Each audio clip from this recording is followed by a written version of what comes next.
อ้ทองหนุ่มกะเหรี่ยงผิวขาวจั๊วะเพื่อนร่วมงานของผมซึ่งเราได้เจอและรู้จักกันตอนที่มันมาสมัครทำงานที่สวนอาหารเปิดใหม่ของตัวเมืองแม่ฮ่องสอนซึ่งมีชื่อว่าสวนอาหารคุ้งคำที่นี่มีดนตรีเล่นสดๆเป็นประจำทุกค่ำคืนโดยนักดนตรีมืออาชีพสั่งตรงมาจากเชียงใหม่และตอนนั้นผมเองก็เป็นบาร์เทนเดอร์อยู่ประจำที่ร้านหรูแห่งนี้เพราะเพิ่งลาออกจากโรงแรมที่ผมมาบุกเบิกใหม่ๆในช่วงปี 2533 และนั่นก็เลยเจอกันกับไอ้ทองหนุ่มกะเหรี่ยงที่ชอบยิ้มและชอบทำตัวหล่อเพราะมันเป็นคนขี้หลีเห็นสาวๆเป็นไม่ได้ต้องทำตาเล็กตาน้อยทุกๆครั้งไปจนระยะหลังๆผมก็เลยตั้งชื่อแซ่ให้มันสมัยว่านายทองแซ่หลีหลังจากการถ่ายทำหนังเรื่องแอร์อเมริกาซึ่งเป็นหนังฟอร์มยักษ์ของฮอลลีวูดและยกกองถ่ายมาถ่ายทำกันที่จังหวัดแม่ฮ่องสอนโดยสมมุติให้แม่ฮ่องสอนนั้นเป็นประเทศลาวหรือว่าเวียดนามอะไรทำนองนี้แหละพอพวกนั้นถ่ายทำเสร็จพวกเกสต์เฮาส์พวกโรงแรมเล็กๆที่เปิดรองรับพวกฝรั่งที่เข้ามาท่องเที่ยวแล้วก็พวกทีมงานได้กลับไปหมดแล้วพวกเกสต์เฮาส์เหล่านั้นก็เริ่มซบเซาบางที่ก็เลยปรับเปลี่ยนทำเป็นให้เช่ารายเดือนซะเลยและไอ้ทองก็เลยไปเช่าอยู่เพราะว่าราคาก็ไม่แพงตกเดือนละไม่ถึงพันถ้าผมจำไม่ผิดแต่ว่ามันจะแคบสิ้นดีเวลาเข้าไปในเกสต์เฮาส์นั้นต้องมุดหัวก้มหัวเข้าไปเขาจะทำเป็นกระท่อมเตี้ยๆและพื้นก็เป็นทรายเอาดื้อๆอย่างนั้นแหละไม่มีการเทปูนอะไรทั้งนั้นมีเตียงและก็โต๊ะเก้าอี้แค่นั้นเองเพราะว่าพวกฝรั่งซัมเหมาเขาจะชอบแบบนี้พอพวกฝรั่งซาลงไอ้ทองก็เลยได้ที่พักราคาถูกคำว่าซัมเหมานั้นก็คือหมายถึงการพเนจรอะไรประมาณนั้นนะครับเพราะเมื่อก่อนมีหนังจีนเรื่องหนึ่งชื่อว่าซัมเหมาพเนจรเรื่องนี้โด่งดังมากเป็นที่ถูกอกถูกใจของผู้ชมคล้ายๆกับหนังฝรั่งเรื่องโฮมอโลนใครที่เป็นพวกร่อนเร่พเนจรสมัยนั้นก็จะถูกเรียกว่าพวกซัมเหมานั่นเองไอ้ทองทำงานอยู่อย่างขยันขันแข็งจนในที่สุดก็ได้เลื่อนขั้นเป็นหัวหน้างานด้วยกัปตันมันยิ่งเท่เข้าไปใหญ่ผูกไทยใส่สูทซะเลยโก้เหลือประมาณสาวๆชอบมันมากส่วนผมได้งานโรงแรมเปิดใหม่ที่หรูหรามากกว่าในตัวจังหวัดเชียงใหม่ก็เลยลาออกและย้ายไปอยู่เชียงใหม่แต่ยังคงติดต่อกับมันอยู่เสมอทางจดหมายและบางครั้งถ้ามันมาเที่ยว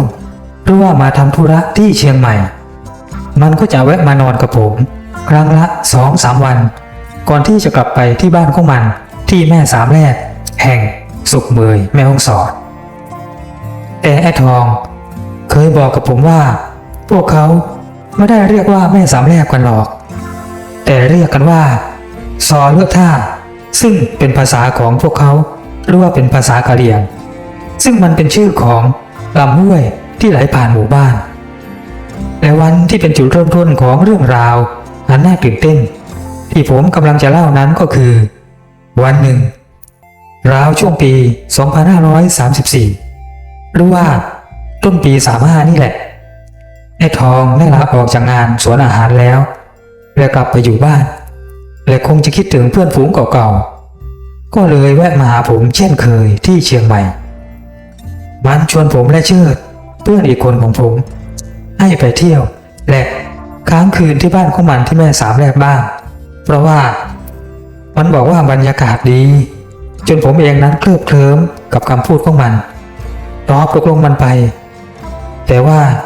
ไม่ได้ไปในตอนนั้นผมบอกมันว่าต้องลาพักร้อนซะก่อนก็คงราวๆอีก3 เดือนจากนั้นนั่นแหละไอ้ทองพยักหน้ารับอย่างเข้าใจและก็ดีใจมากเพราะเราสนิทกันพอดูเลยทีเดียว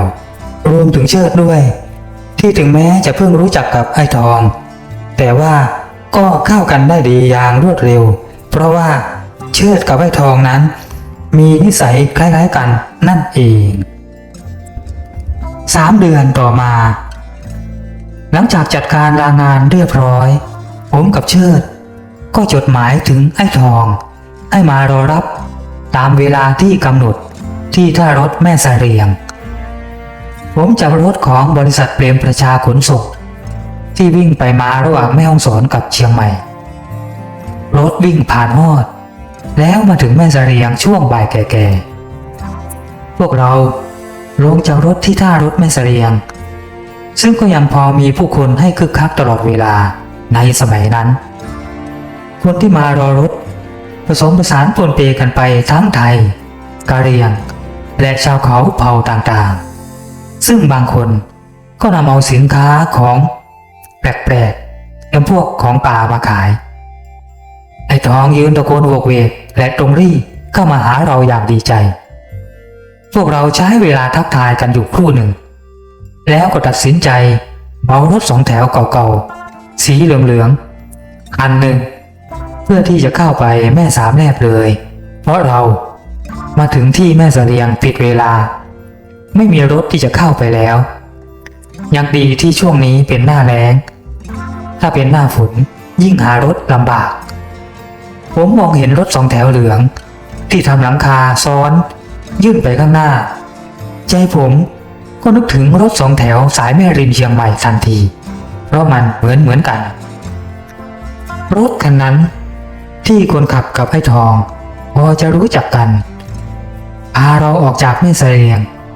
ลงไปยังแม่สามแลบรถคันนั้นเหมือนอีกาที่ได้กลิ่นเหยื่อมันพุ่งปลาดออกไปอย่างเริงร่าแต่คนขับวัยชราก็ครวญเพลงกะเหรี่ยงเบาๆอย่างสุขใจพวกเราใช้เวลาชั่วโมงกว่า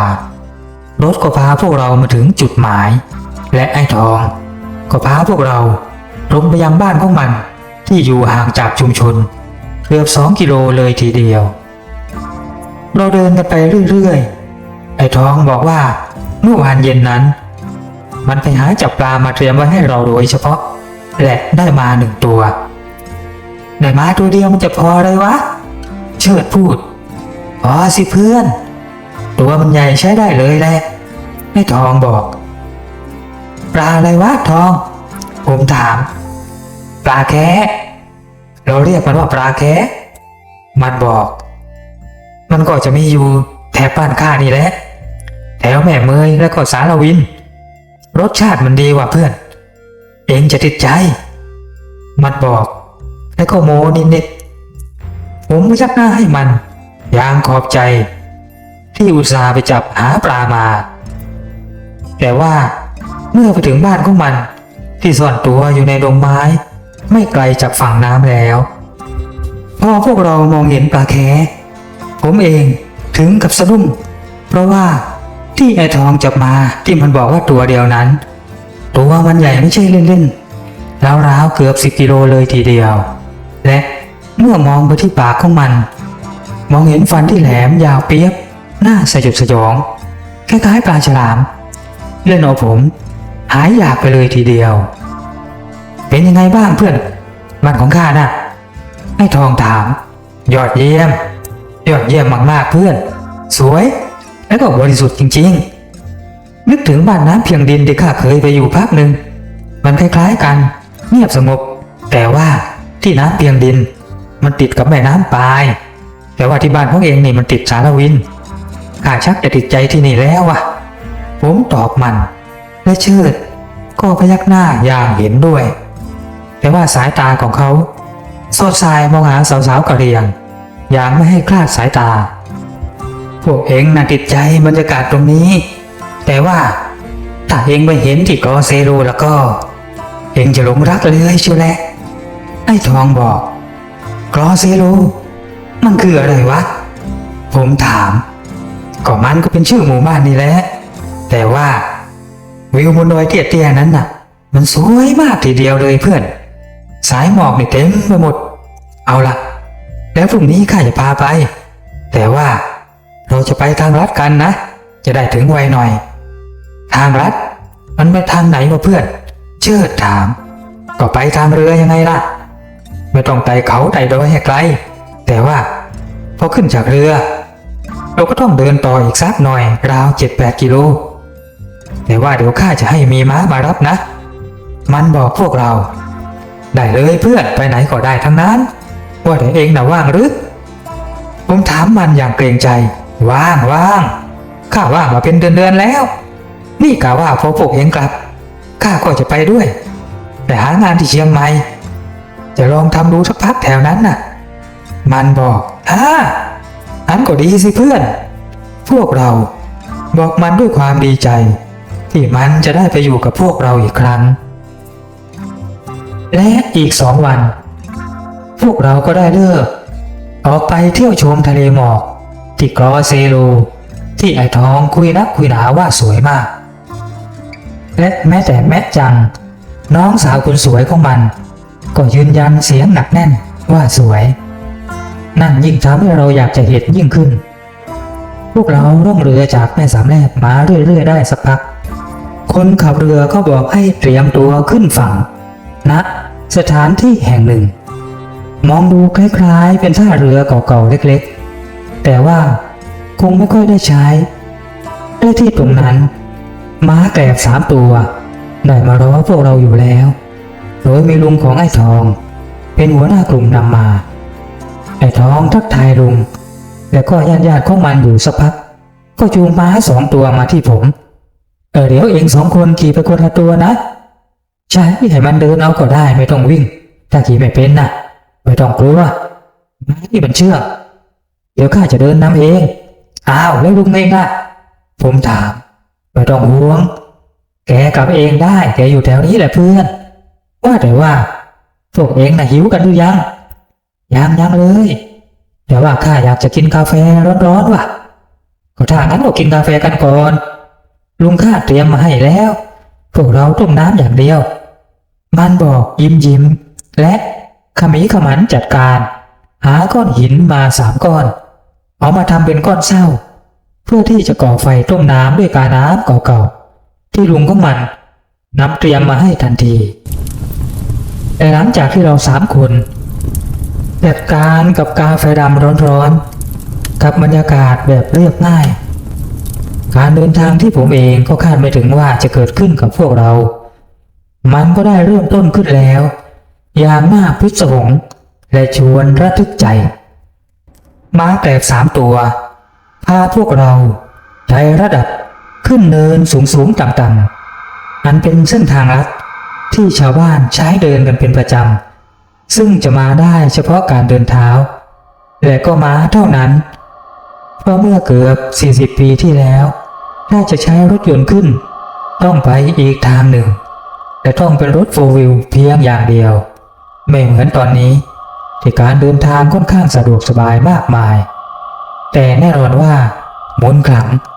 ย่อมสู้เมื่อสมัยก่อนไม่ได้อย่างแน่นอนพวกเราพากันเดินทางตัดลัดมาได้เรื่อยๆราวๆ4 กิโลลัดเลาะมาทางป่าสนที่ขึ้นสลับกับพวกตองตึงกับบรรยากาศเงียบๆในช่วงเช้าสายหมอกยังคงลอยอ้อยอิงให้เห็นอยู่เป็นระยะไอ้ทองหยุดม้าพร้อมกับบอกว่าเดี๋ยวเราพักกินข้าวกันในป่าสนนี่ก่อนนะข้าหิวแล้วว่ะพอดีข้าเป็นโรคกระเพาะต้องกินเป็นเวลาแต่มันก็เป็นเวลานี้แหละกินก็กินเพื่อนข้าเองก็ชักจะหิวเสียงเชิดตอบตกลงพวกเราก็เลยกะว่าจะกินข้าวกันตรงจุดนี้ก่อนที่ตอนแรกตั้งใจกันว่าจะไปกินกันที่กรอยเซโลและขณะที่พวกเรากำลังจะลงจากรถม้ากันอยู่นั้นก็เรือไปเห็นแอ่งน้ำเล็กๆแอ่งหนึ่งลักษณะคล้ายๆกับเป็นบ่อโบราณมีก้อนหินขนาดย่อมล้อมรอบบ่อขนาดเล็กนั้นแต่บ่อนั้นดูแล้วกว้างราว1 เมตรและก็มีควันลอยพวยพุ่งออกมาจากปากบ่ออย่างอ้อยอิงมีบ่อน้ำร้อนตรงนี้ว่ะเพื่อนเชิดอุทานทำให้ผมและไอ้ทองรีบถลันเข้าไปดูกันทันทีพวกเรายืนมองดูบ่อและค่อยๆก้มลง และแย่มือลงไปดูว่ามันร้อนจัดขนาดไหนหรืออย่างไรไอ้ทองพูดออกมาอย่างงงๆว่าเอ๊ะแปลกจริงๆแฮะข้าน่ะเดินทางเส้นนี้ก็2-3 ครั้งทำไมไม่เคยเห็นบ่อน้ำร้อนแห่งนี้เลยนะรู้ว่าไม่ได้แวะเข้ามาอย่างบังเอิญแบบนี้มันพูดเหมือนถามกับตัวเองแล้วนั่นมันเป็นผ้ามัดผมไม่ใช่หรือของใครกันล่ะนั่นไอ้ทองพูดพลางชี้มือไปที่เศษผ้าผืนเล็กๆยาวๆสีชมพูที่หล่นคาอยู่บนยอดหญ้าเตี้ยๆใกล้ๆกับบ่อน้ำร้อนคนนี้ก็แสดงว่ามีคนใช้น้ำจากบ่อนี้แน่ๆเลยนะสิเพื่อนทำไมเองถึงไม่รู้เรื่องล่ะไอ้ทองข้าว่าสงสัยเองมัวแต่จีบสาวอยู่เลยไม่รู้เรื่องรู้ราวอะไรเรื่องบ่อน้ำร้อนเนี่ยก็ไม่รู้ข้าว่าที่ตรงนี้นะถ้าพัฒนาทางเข้าดีแล้วก็คุณต้องแวะมากันเยอะแน่เลยเพราะว่าอยู่โซนเดียวกันกับกอเซโรผมพูดแล้วก็หันกลับไปเพื่อที่ว่าจะเดินไปเอาห่อข้าวที่น้องสาวของไอ้ทองห่อเตรียมไว้ให้และแขวนอยู่ที่ม้าแต่ว่าโออะไรกันนั่นเมื่อผมหันกลับไปยังที่ผูกม้าทั้ง3 ตัวไว้นั่นสถานที่นั้นบัดนี้กลับเปลี่ยนสภาพไปอย่างสิ้นเชิง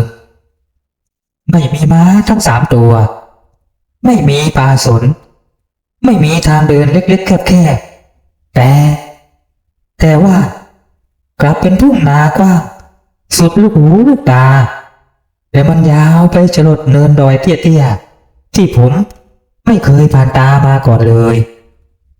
ผมอ้าปากค้างและร้องเรียกเชิดแล้วก็ไอ้ทองเฮ้ยพวกเราผมเรียกโดยไม่หันหน้าไปมองพวกมันมีอะไรวะไอ้ราหูไอ้ทองเรียกชื่อผมก็พวกเองหันมาดูอะไรนี่แล้วโอ้ยข้าจะบ้าผมคลางพร้อมกับซุดตัวลงนั่งยางหมดแรงและขวัญหายพวกเองดูให้ข้าหน่อยว่าที่ข้าเห็นน่ะมันเป็นป่าสนหรือว่าทุ่งนาวะหรือว่าสายตาของข้ามันผิดปกติไปแล้วผมพูดและก็ใจเต้นแรงเพราะคิดว่าสายตาของตัวเองผิดปกติหรือว่าประสาทตาของผมนั่นเองผิดปกติแต่แล้วเมื่อได้ยินเสียงอุทานและเสียงครางแหบโหยของทั้ง2 คนนั่นผมก็รู้ทันทีว่าบัดนี้เรา3 คนได้มาติดกับดักเข้ากับอะไรบางอย่างซะแล้วเบิร์ดซึ่งเป็นคนคงแก่เรียนแต่มีความรอบรู้ดีที่สุดในบรรดาของพวกเรา3 คนครางออกมาแผ่วโหยและก็พูดว่าข้าว่าพวกเราหลุดเข้ามาอีกมิติหรือว่าอีกโลกหนึ่งซะแล้วเพื่อนเชิดพูดเสียงเครือพร้อมกับทำตาแดงๆอย่างตกใจมิติอะไรวะเองวะเชิดผมถามทั้งที่ผมเองก็พอจะเดาเองได้แต่ว่าถามไปเพื่อความแน่ใจก็นั่นนะสิมิติอะไรวะเองวะเชิดไอ้ทองว่าบ้างก็มันก็ตอบยากแต่ว่าคำตอบก็อยู่เบื้องหน้าของพวกเราแล้วนี่พวกนายดูสิจากป่าสนกลายเป็นนาข้าวและก็อย่างที่ไอ้ทองมันพูดน่ะมันไม่เคยเห็นบ่อน้ำร้อนนี่เลยพอพวกเรานะเข้ามายืนที่ขอบบ่อนี่แหละทุกอย่างก็เลยเปลี่ยนคล้ายๆเหมือนกับว่าเราทะลันพรวดออกจากประตูของห้างก็เจอกับถนนเลยยังไงล่ะเอ็งนึกออกไหมตอนที่เราเดินเล่นอยู่ในห้างก็เหมือนอยู่อีกโลกหนึ่งพอออกมาจากห้างบรรยากาศก็อีกแบบก็ทำนองนั้นล่ะแต่นี่นะคือของจริงและพวกเราก็ไม่ได้ฝันไปเชิดอธิบายยืดยาวทำไงดีล่ะทีนี้นะพอข้าวก็ยังอยู่ที่ม้าแต่ข้าก็หิวไอ้ทองบุตรไอ้บ้านี่เองยังไม่ลืมเรื่องกินหรือตอนนี้นะต้องหาวิธีกลับออกไปแล้วล่ะเรื่องกินนะลืมไว้ก่อนไม่ใช่คิดแต่เรื่องกินไอ้ทองนะไอ้ทองพากูมาเจอดีจนได้เชิดบ่นอุบแต่ว่าก็คงบ่นไปอย่างนั้นก็ใครจะไปรู้วะอยู่ๆก็มีบ่อน้ำโบราณนี่ไอ้ทองว่า เอาละผมพูดอย่ามัวแต่เถียงกันไปเถียงกันมาเลยเพื่อนข้าได้ยินเสียงคนกำลังเดินมาทางโน้นนะผมมองพวกมันแล้วก็บอกให้รู้และก็อย่างที่พูดมีเสียงเดินมาไกลๆของคนไม่ต่ำกว่า2 คนเสียงภาชนะกระทบกันเสียงหัวเราะและมันก็เป็นเสียงของผู้หญิงอย่างชัดเจนมีคนมาทางนี้เอาไงดีไอ้ทองถามเสียงกระเซาท่าทางเป็นกังวลอย่างไม่รู้ว่าจะทำอย่างไรดีก็ดีนะสิเราจะได้ถามทางพวกเขายังไงล่ะผมพูดขึ้นพร้อมกับจะเงื้อมองไปทางต้นเสียงอย่างมีความหวังแต่ว่าไอ้ทองรีบเอื้อมมือมากระชากผมให้นั่งลง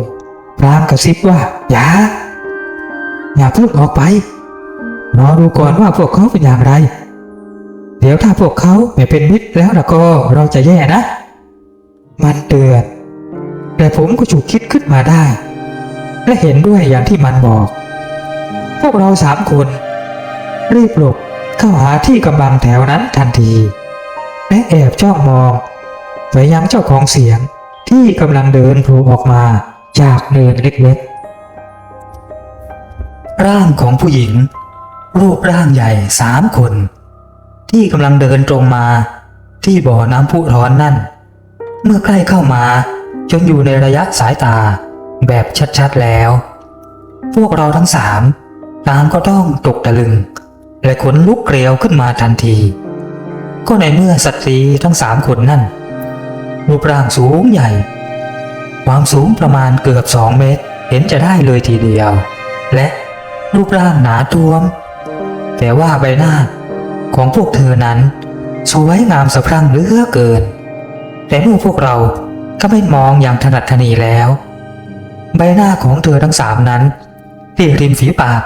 ครับมีเขี้ยวเล็กๆงอกออกมา2 เขี้ยวทุกคนมองดูเหมือนนางยักษ์ในวรรณคดีไม่มีผิดแย่แล้วผมอุทานในใจนี่เราหลุดมาที่เมืองอะไรกันนี่และสาวร่างใหญ่ทั้ง3 คนนั่นต่างก็มาหยุดอยู่ที่บ่อน้ำพุร้อนข้างหน้าดูเหมือนว่าทุกคนมีภาชนะคล้ายๆไหเล็กๆสำหรับใส่น้ำถือติดมือมาด้วยกันทุกคนมีอยู่คนหนึ่งพูดขึ้นว่านี่ไง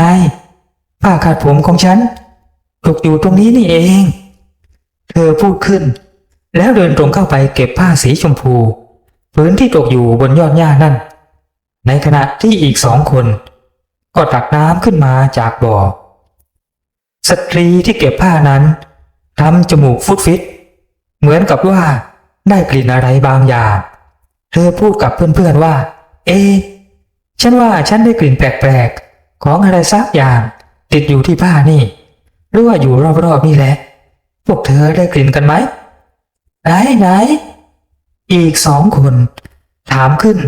พร้อมกับร่อนจมูกไปมารอบๆและบรรยากาศตอนนั้นสายลมนิ่งสนิทไม่มีแม้แต่ใบไม้กระดิกซึ่งเป็นผลดีกับพวกเราโดยบังเอิญหรือว่าจะเป็นโชคก็ได้ไม่เห็นจะมีกลิ่นอะไรนี่1 ใน 3พูดขึ้นพร้อมกับบอกว่าพวกเราได้น้ำจากบ่อมนแล้วรีบกลับกันเถอะเดี๋ยวท่านพ่อหมอจะรอนานนะเธอพูดแล้ว3 คนนั่นก็ออกจากที่นั้นเดินกลับไปทางเก่าอย่างรวดเร็วพวกเรา3 คนถอนหายใจพลูออกมาไอ้ทองพูดว่าเกือบไปไหมล่ะพวกเองคงเห็นใช่ไหมเห็นอะไรวะก็เขี้ยวไงเขี้ยวยาวๆจากปากของเธอโอ้น่ากลัวจริงๆนี่เรามาแรงยักษ์แน่ๆเลยทำยังไงดีไอ้ทองคร่ำครวญก็สุดแต่บุญแต่กรรมเถอะผมบอกในเมื่อเราจู่ๆก็หลุดมาถิ่นนี้นะแสดงว่าเราอาจจะเคยอยู่มาก่อนก็ได้นะโว้ยไปกันเถอะพวกเราต้องไปคนละทางกับ3 สาวนั่นผมบอกแล้วก้าวเดินออกนำพวกเราเดินกันมาคนละทิศกับนางยักษ์3 คนนั่นเดินกันอยู่พักใหญ่ๆราวชั่วโมงเห็นจะได้พวกเรา ก็เห็นควันไฟลอยอยู่อย่างอ้อยอิงออกมาจากดงไม้ข้างหน้าและก็ได้ยินเสียงผ่าฟืนหรือทำอะไรสักอย่างดังโป๊กเป๊กเพื่อให้ได้ยินอย่างชัดเจนเอาไงดีวะพวกเราเชิดพูดทำลายความเงียบขึ้นเข้าไปดูกันเถอะเราไม่มีทางเลือกแล้วเอาไปก็ไปผมพวกเรา3 คนเดินไปตามเสียงและควันยังหลังแนวไม้นั่นและในที่สุดก็เจอเข้ากับบ้านหลังเล็กๆซึ่งตั้งอยู่1 หลังและรอบๆบ้านนั้นสะอาดสะอ้านมองลักษณะคล้ายๆบ้านในชนบทของเมืองไทยเราและที่หน้าบ้านนั้นมีชายชราผู้หนึ่งอายุราวๆ60 ปีกำลังผ่าฟืนอยู่อย่างขมักเขม้นและใกล้ๆกันนั้นมีเด็กผู้ชาย1 คนราวๆ5-6 ขวบและหญิงชราอีก1 คนกำลังทำอะไรบางอย่างอยู่พวกเราทั้ง3ตัดสินใจตรงเข้าไปหาและก็กล่าวทักทายพร้อมกับยกมือไหว้สวัสดีครับพวกเราขึ้นชายชราและหญิงชราหยุดการทำงานและเงยหน้าขึ้นมองพวกเราอย่างแปลกใจแกเขาไม่มองการแต่งกายของพวกเราอยู่นานพรางถามขึ้นอย่างผู้ใหญ่ที่เจนโลกและมีประสบการณ์ว่านี่พวกเจ้าหลงทางมาหรือใช่ครับพวกเราหลงทางครับแต่จะว่าหลงทางก็ไม่ถนัดนักคือเรื่องมันเป็นอย่างนี้ครับผมบอกแกพร้อมกับอธิบายเรื่องราวต่างๆให้แกฟังอย่างละเอียดโดยมีคุณยายร่วมรับฟังอยู่ด้วยอย่างเงียบๆและท่าทางสงสารพวกเราจับใจชายชราถอนหายใจยาวแกทำลายความประวัติใจของเราขึ้นมาว่าเราชื่อสิงหนและนั่นรายาภรรยาของเราและโตมอนหลานของเราพวกเจ้ารู้หรือไม่ว่าตอนนี้พวกเจ้าได้เข้ามาแดนลับแลซะแล้วล่ะสิ้นคำพูดของลุงสิงหนผมและเพื่อนๆแทบจะช็อกผมทวนคำของแกแผ่วๆแดนลับแลใช่แล้วน้อยยิ่งกว่าน้อยที่จะมีใครเข้ามาหลานนอกจากที่ว่าผู้มีบุญและก็มีฤทธิ์เช่นว่าพระที่เก่งกล้าหรือว่าพวกนักศิษย์วิทยาธรเท่านั้นแหละและก็ฤาษีบางตนก็เคยเข้ามาที่เป็นคนธรรมดาอย่างหลานๆนี่ก็มีแต่ก็น้อยซิอย่างกว่าน้อยและในรอบ100 ปีนี้ก็มีแต่พวกเธอนี่แหละพวกเราไม่ใช่มนุษย์อย่างพวกเธอหรอกนะและพวกเราก็ไม่ใช่ผีไม่ใช่เปรตและก็ไม่ใช่เทวดาคุณลุงสิงหนบอกอ้าวแล้วคุณลุงคือเชิดถามพวกเราเป็นพวกโอปปาติกะเกิดผุดขึ้นมานะผุดขึ้นโดยบุญและกรรมที่ต้องชดใช้แต่ว่าพวกเรานับถือศาสนาขององค์พระบรมศาสดาสัมมาสัมพุทธเจ้าทุกๆพระองค์และพวกเราก็อยู่ในศีล 5ทุกตนและเฉพาะในหมู่บ้านนี้แหละที่อยู่กันราวๆ100 ตนเท่านั้นแหละหลานไอ้พวกเธอถือว่ามีโชคมากนะที่ไม่เข้าไปพักแล้วก็ไปทักทายกับพวกนางพรายทั้ง3 ตนนั่นที่เล่าให้ฟังนะนางพรายพวกเราอุทานใช่แล้วพวกนางพรายหรือว่าพวกเขาทั้งหมดน่ะก็อยู่ในแดนลับแลหรือว่าแดนบางบทเหมือนกับเรานะแต่ว่าอยู่คนละเขตกันพวกเขาจะข้ามเขตข้ามแดนมาหมู่บ้านของเราไม่ได้ด้วยมนต์เสกจากปู่ฤาษีที่มีมานานแล้วพวกเราจะอยู่กันคนละฝากดอยฝากเขาพวกนั้นก็อยู่กันเป็นหมู่บ้านและก็มีจำนวนมากกว่าพวกเรานะ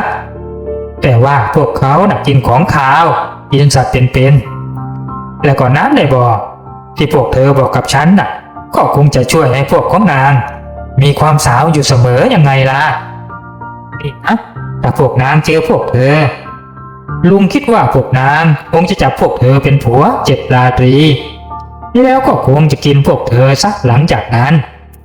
ผู้เฒ่าสิงหนบอกและอธิบายต่อไปว่าณดินแดนแห่งนี้ไม่มีภาษาใดๆพ วกเราถึงได้คุยกันได้รู้เรื่องยังไงล่ะเราไม่มีภาษาใช้ภาษาใจคุยกันแค่คิดก็เข้าใจกันแล้วไม่ว่าพวกเธอหรือว่าเราจะคุยกันแบบไหนก็จะเข้าใจกันหมดเอาล่ะจงพักผ่อนอยู่ที่นี่ก็ได้นะแล้วเราจะปรึกษากับหัวหน้าบ้านอีกทีว่าจะช่วยพวกเธอได้อย่างไรลุงสิงหนได้บอกอย่างอ่อนโยนและป้ารายาก็ได้นำเรา3 คนไปในบ้านให้กินอาหารและก็พักผ่อนตามอัธยาศัยพวกเรา3 คนติดอยู่ในแดนบางบทแห่งนั้นถึง7 วันลุงสิงหนและป้ารายาสั่งห้ามไม่ให้ออกไปไหนเกินเขตหมู่บ้านดังนั้นพวกเราจึงได้แต่เดินทักทายคนในหมู่บ้านไปเรื่อยๆอย่างระมัดระวังเพราะว่าพวกเรากลัวจะพูดหรือว่าทำอะไรผิดพลาดไปแต่ในที่สุดสิ่งที่ผมกลัวก็เกิดขึ้นจนได้เมื่อไอ้ทองนั้นไปชอบสาวแดนลับแลนางหนึ่งเข้าจนได้และได้ให้คำมั่นกับเธอไว้ตามภาษาคนเจ้าชู้ว่าจะอยู่เคียงข้างเธอตลอดไปและเมื่อเรื่องนี้รู้ถึงหัวหน้าหมู่บ้านคือลุงจุมพลสุดท้ายก็ต้องมีการเรียกประชุมขึ้นโดยลุงสิงหนผู้ที่ให้การพักพิงแก่พวกเราต้องอธิบายและรับผิดชอบต่อเรื่องนี้และในที่สุดไอ้ท้องก็ได้แต่งงานกับรัฐาสาวรับแลอย่างเร่งด่วนเพราะว่ามันเป็นกฎของที่นี่ว่าถ้าชอบพอกันต้องรีบแต่งงานทันทีไม่ให้เกิดเพศภัยพวกเราแทบจะจับต้นชนปลายไม่ถูกเพราะระยะเวลาไม่ถึง7 วันทุกอย่างในชีวิตมันเปลี่ยนแปลงกลับไปกลับมาจนงงไปหมดแต่ว่าดูเหมือนไอ้ทองมันไม่ทุกข์ร้อนอะไรเลยกลับดีใจสีหน้าระรื่นมันบอกว่าไม่ต้องเป็นห่วงมันในเมื่อมาได้ก็ต้องกลับได้มันบอกอย่างนั้นแต่ก็ย้ายไปอยู่กินกับรัฐาเมียสาวร่างเล็กของมันที่บ้านของหล่อนซึ่งอยู่กันหลายคนในครอบครัวและแล้วเมื่อเวลาผ่านไปได้ราวๆ2 อาทิตย์ไอ้ท้องก็ได้มาบอกเราถึงวิธีที่จะออกจากแดนบางบทแห่งนี้ข้าได้ถามและก็คาดคัดเมียข้าแล้วเธอบอกว่าต้องออกไปทางหมู่บ้านของนางพรายนู่นแหละมันมีทางออกแต่ว่าต้องผ่านดินแดนของนางพรายทางออกอยู่ตรงต้นไม้ใหญ่ท้ายหมู่บ้านของพวกมันเธอบอกข้าอย่างนั้นอ้าวแล้วออกยังไงล่ะเชิดกับผมถามขึ้นเกือบจะพร้อมกันก็เห็นเธอว่าต้องเดินทำประทักษิณ3 รอบกับต้นไม้นั่นเห็นเธอบอกอีกทีนะว่ามันก็คือต้นโพนั่นแหละและว่าการเวลาจะเปลี่ยนกลับแล้วก็ผลักดันออกไปแต่ว่าอะไรวะผมถามก็เธอบอกว่ายังไม่เคยมีใครเคยลองทำเพราะว่ามันอยู่ในเขตแดนของนางพรายยักษ์ไม่มีใครอยากผ่านไปหรอกเพราะไอ้พวกนี้น่ะมันดุร้ายผมถอนหายใจอย่างกลัดกลุ้มก็แล้วจะทำยังไงกันดีล่ะวะถึงจะเข้าไปยังต้นโพนั่นได้นะข้าว่าเราไปปรึกษาลุงสิงหนดีกว่าแกต้องช่วยพวกเราแน่ๆเชิดแนะผมก็เพิ่งนึกขึ้นได้ใช่จริงๆด้วยว่าเชิดและแล้วเมื่อเราได้เล่าเรื่องราวทั้งหมดให้กับลุงสิงหนได้รับฟังแกก็นิ่งอึ้งพร้อมกับบอกว่าเอาล่ะในเมื่อพวกเธอรู้วิธีไปจากแดนบางบทแล้วก็ถือว่าหมดกรรมจากตรงนี้ลุงจะช่วยก็ได้แต่พวกเธอต้องให้สัจจะว่านับจากวันนี้พวกเธอต้องไม่ผิดศีลข้อหนึ่งตลอดไปก็คือห้ามฆ่าสัตว์จะทำได้ไหมพวกเราให้สัญญาครับลุงดีแล้วเราจะไปบ้านของท่านจุมพลกันนะที่ตรงนั้นน่ะมีอุโมงค์ลับไปยังต้นโพแกบอกเล่นเอาพวกเราถึงกับอึ้งไปเลยโอ้นับว่าเป็นโชคของเรา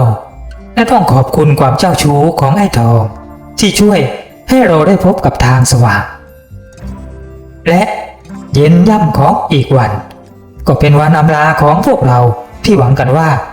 จะได้หลุดออกจากกับดักแห่งการเวลา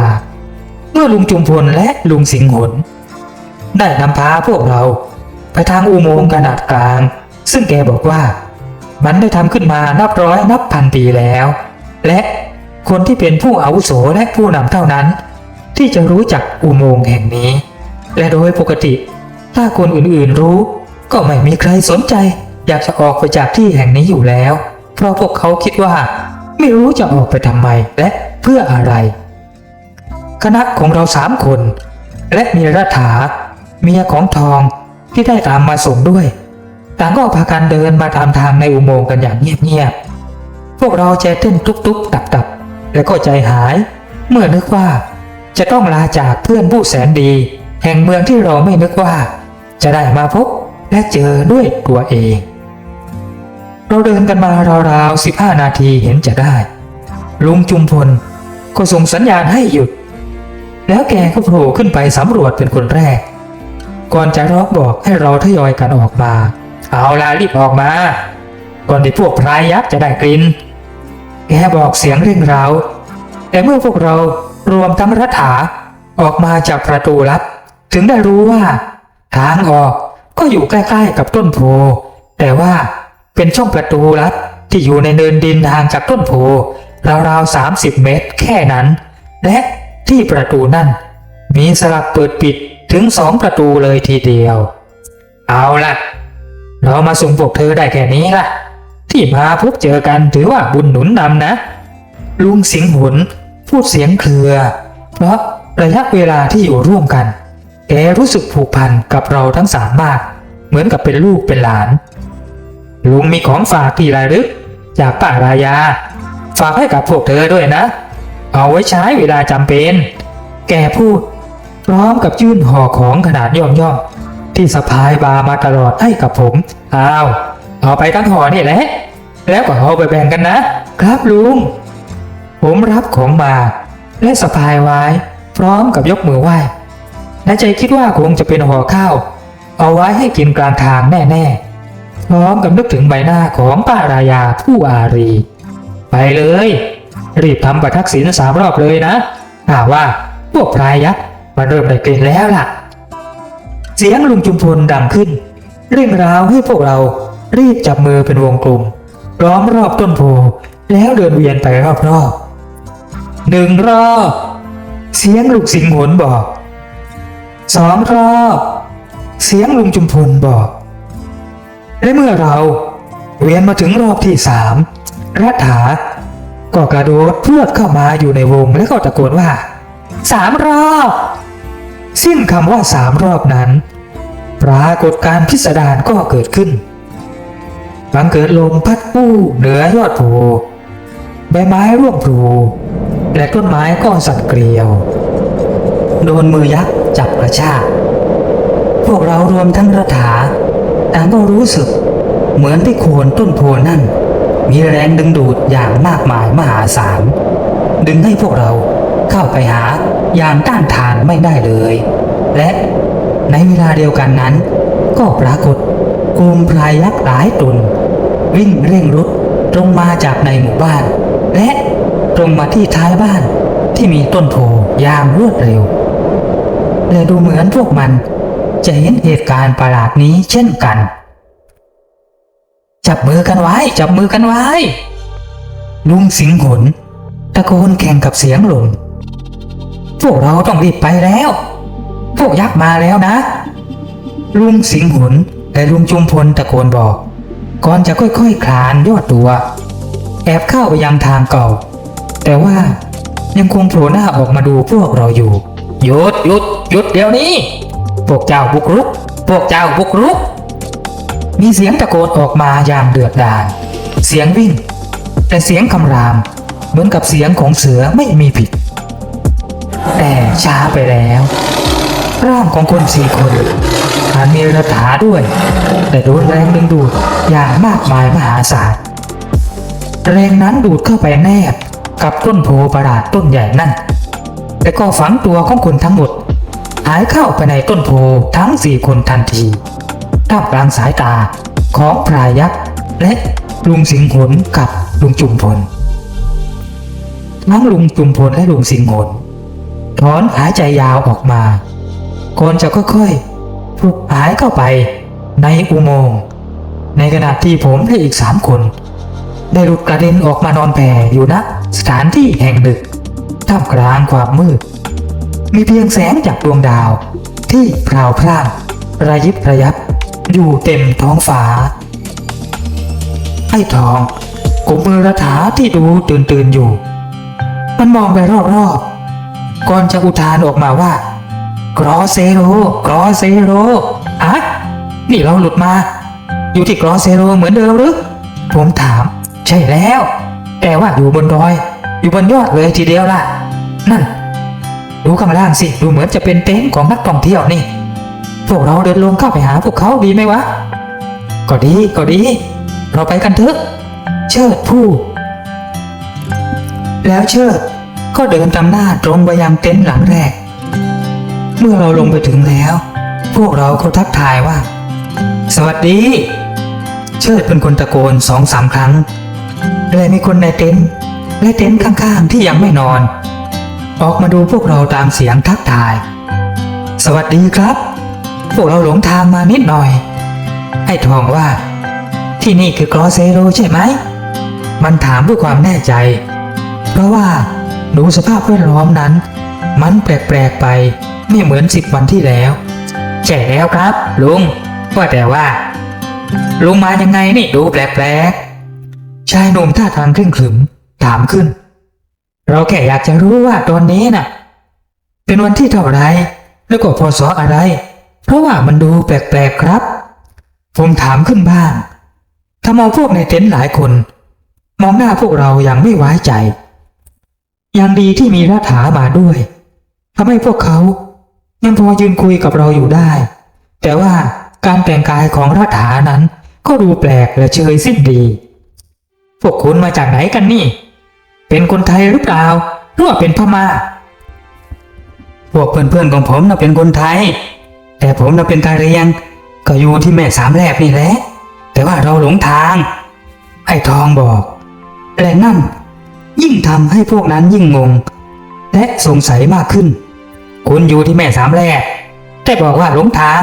ท่าทางจะบ้ากันไปใหญ่เสียงสาวแก่คนหนึ่งพูดขึ้น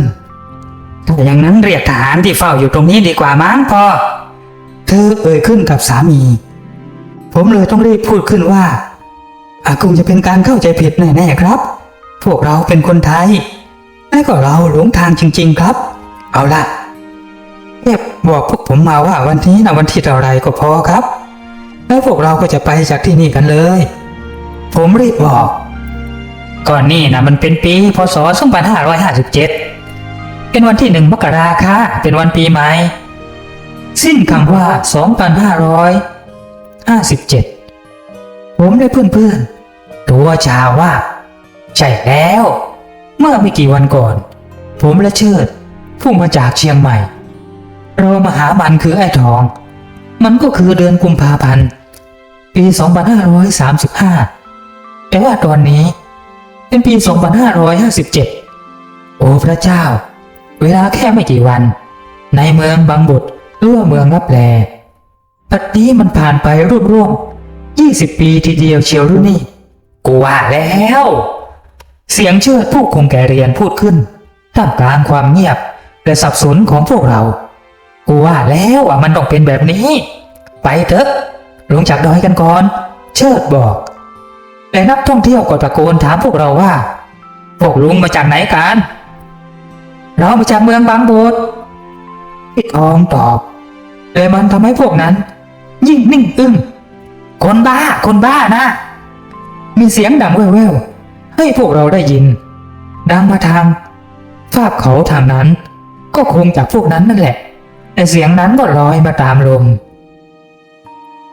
เราเดินลงมาอย่างมางุมมางาหลาในความมืดและเมื่อเดินกันมาได้สักพักผมก็เอ่ยทำลายความเงียบขึ้นมาว่าหยุดเราคงต้องหาที่นอนในป่าก่อนแล้วล่ะไว้สว่างค่อยลงไปขืนเดินไปตอนนี้นะโดนตำรวจว่าทหารซิวแน่ๆทุกอย่างมันเปลี่ยนไปหมดบัตรประชาชนของเราก็ไม่มีผมบอกและทุกคนก็เห็นด้วยเฮ้ยข้าเพิ่งนึกออกนะลุงสิงห์หวนนะแกห่อเสบียงมาตอนที่เราจะออกมานะ ข้าว่าเรากินรองท้องกันก่อนเถอะผมบอกล้างปลดห่อผ้านั่นลงมาจากบ่าแล้วค่อยๆคลี่ห่อผ้าออกโอ้คุณพระคุณเจ้าท่ามกลางความมืดที่โรยตัวมาห่มคลุมดอยกอเซโลกับแสงจันทร์ที่ค่อยๆโผล่ออกมาจากเงาเมฆนั้นสีของสิ่งของในห่อชัยภพไม่ใช่อาหารอะไรทั้งนั้นแต่ว่าเป็นพวกทองคำและอัญมณีต่างๆละลานตาไปหมดพวกเรา3 คนนิ่งอึ้งและไม่มีใครพูดอะไรแต่ว่ารัฐาเมียของไอ้ทองนั้นหนูไม่ค่อยสนใจใยดีในของเหล่านั้นเลยเหมือนกับว่าพวกมันเป็นของธรรมดาที่บ้านของเธอรวยแล้วพวกเราผมพูดเอาล่ะข้าจะเก็บไว้ก่อนนะพรุ่งนี้ค่อยปรึกษากันใหม่รัฐาเธอเป็นยังไงบ้างล่ะผมถามรัฐาแต่ดูเหมือนเธอจะงงและไม่เข้าใจที่ผมพูดผมถามย้ำรัฐาก็งงเหมือนเดิมแต่เธอก็พูดภาษาอะไรบางอย่างออกมาที่พวกเราฟังไม่เข้าใจกันเลยยุ่งแล้วไอ้ทองเมียมึงน่ะพูดคุยกันไม่รู้เรื่องแล้ววะผมบอกไอ้ทองแต่เชิดก็ดูเหมือนจะนึกอะไรได้เชิดบอกว่าก็ตอนนี้เราไม่ได้อยู่ในเมืองบางบดภาษาต่างๆมันก็เลยกลับมาเหมือนเดิมเป็นแบบนี้ยังไงล่ะจริงด้วยไอ้ทองครางพร้อมกับหันไปหอมแก้มรัฐาแล้วก็บีบมือเธอไว้แน่นเป็นการให้กำลังใจและแสดงความอาทรต่อเธอไม่มีเปลี่ยนแปลงกว่าทุกอย่างจะเข้าที่เข้าทางพวกเราก็ใช้เวลาเป็นปีๆในการเคลียร์หลายๆเรื่องรวมถึงเรื่องบัตรประจำตัวต่างๆและตอนนี้ไอ้ทองก็กลายเป็นเสียทองไปแล้วจากการขายทรัพย์สินที่ได้มาและมันก็มีเรือนำเที่ยวและก็ให้เช่าที่แม่สามแลกมันเปิดร้านชำใหญ่โตให้กับรัฐาให้รัฐาดูแลและรัฐาก็หัดพูดไทยได้แล้วแต่ยังไม่ชัดเจนมากซึ่งก็ไม่มีใครสนใจอะไรมากเพราะว่านึกว่าเป็นพวกกะเหรี่ยงผมกับเชิดยังไปมาหาสู่กับมันอยู่เสมอแต่พวกเราก็หวังกันว่าจะกลับไปยังแดนลับแลอีกสักครั้งเพื่อเยี่ยมเยียนลุงสิงห์หนกับป้ารายาและลุงจุมพลโดยจะให้รัฐานำทางพวกเราหวังกันอย่างนั้นและภาวนาให้ความหวังเป็นความจริงสักวันหนึ่งพวกเราระลึกถึงบุญคุณของคนทั้งหมดนั้นในแดนบางบทร่วมเมืองลับแลอย่างไม่มีวันลืมและไม่มีวันเสื่อมคลาจบบริบูรณ์